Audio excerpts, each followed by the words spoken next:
ST list की any cookie tribes लौथोक्ट्रिबा फावबा मणिपुरदा census की थबक हौदनबा तक्शन क्रे हैबा वाफम यावरेजा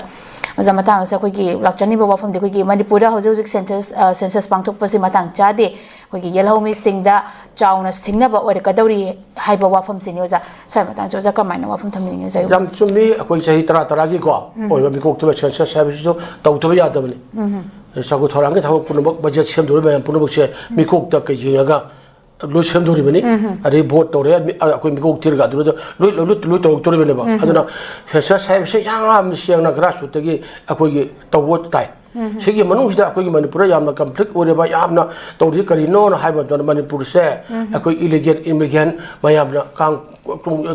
कुतुम चंदना जुमदांगना कायनाबो ओइनो लेगरे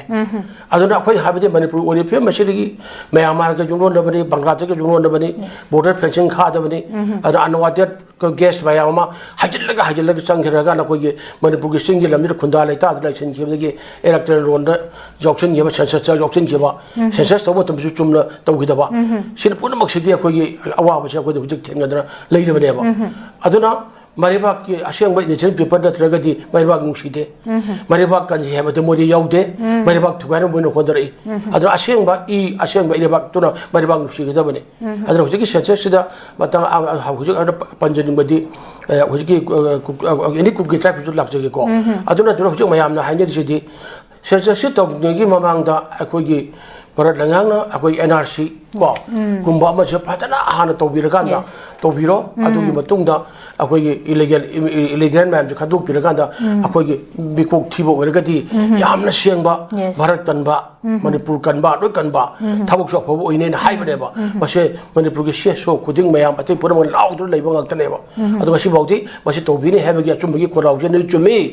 अखोई इमा ओरेबा इपा ओरे भर लंगा लेपने हेबसे गसी बाउ पीबीद्रीबा अदुनी अदु सिगी मरकसिदा हुजिकी अखोगी कुकी एनी ट्राइब से सिगी मसीदा हारिबसु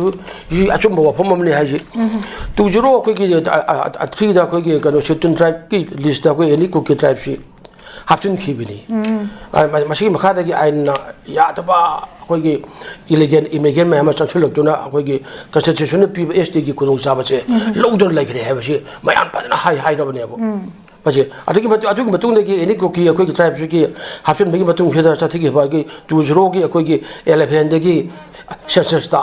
अनोबु कुकी की पॉपुलेशन जे कैम हेंगले हाइबदा सी अखोगी लिसिंग कुनिपान गा असहुम गा 42 जे हेंगले खरे हाइरेबो मसे आइना हाइबरते मोने पीबो कुरपनी को मसे मो पॉपुलेशन कभी हेंगल खरगे मो योंगबो अदुरदि हाना फजना खोगी खंदोदोनबा अदुरा मसिगी मतुंगदा 20 अखोगी 18 2023 2024 दा लौखिबा अखोई केमेट की वारेप न सुको ST की लिस्ट की मोजे एने कुगे ट्राइब के लौथोंनबा अखोगी मिनिस्टर ऑफ अखोगी कोनोदा होम को देसु खंगन गरेबा से तवो याबदि थेंखां क्या तौरे अदुगा मसि मोसमाना संगपनि सुमना हापतिन जिबने बजे डाटा उत्तना फोटना ताए ग्रोथ रेट उडलेबा को उड बसिरदि अखोगी मसे साजनरगा वारेंग मा सारेंग मा नोबेल इबगी रतेयबा मन डाटा दा पेज तो पीरिबा अदुनदि सिजुनी सिजु बोइसे कमाइ तौनो चंग कोनो के हाफिंग योनो हाबजे कोई खंगुम थोगनेबा भारत लेंगाना हराव बिगदबि सिबार थिल्लगा तापिर मिले रहिजे सि खनबा होबरतेबा थिल्लगा सोदो असार कोम लेरे को नो चौनु को अदुदना फतबा लेरबनि चौनु को अद बोम हेरोबनि चौनु तापिरिनेबा अद अखोगी असेंबा अखोगी इरे चारा थबा चंग मयामा यौसले सुमाने यावरे सुमाने चंगरे मिनिस्ट्री होम अफेयर्स सर खंगंग्रबनी सिओ लोहोक्तना लेरे अदुना हाइबासि लोहोक पियो हाना सि हान तोबियो हाइदिसे याम चुम्मेबो अर सुमाना मरम जाना 1 by 1 थिनला ताकपा मयाम ताकदिसे मसिदि लोहोम थोई मर दगानसु लौरगाना मसे अखोगी सि थाप ओइन बांथोक पिगदमनेबो अदुनी मणिपुरजी जुमदांग होना कनाग्रबनी अरुगी अखो ममांगे सिमेस ओरबा एनबिरन मसांग हारिदुदी मणिपुरी इलीगल इमिग्रेंट मैम चंगलकपदगी चुचानपुरा कांगपोकपिदा टेंगनुपन्दा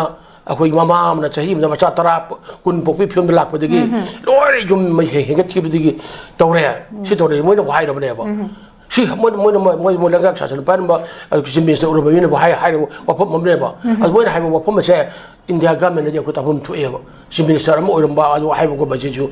अचोबो दायित्व लंगा सासन पूरी बनेबा पंगा हाइ बनेतेबा अपुनबा मणिपुर अपुनबा भारत हाइबुगी मियंग ने यंगा 오이르바 아주 각도네요 거 아주나 그저께 이니 그게 다 피기보다 빨리 입에서 그 타고 오이르 막 조금 중원이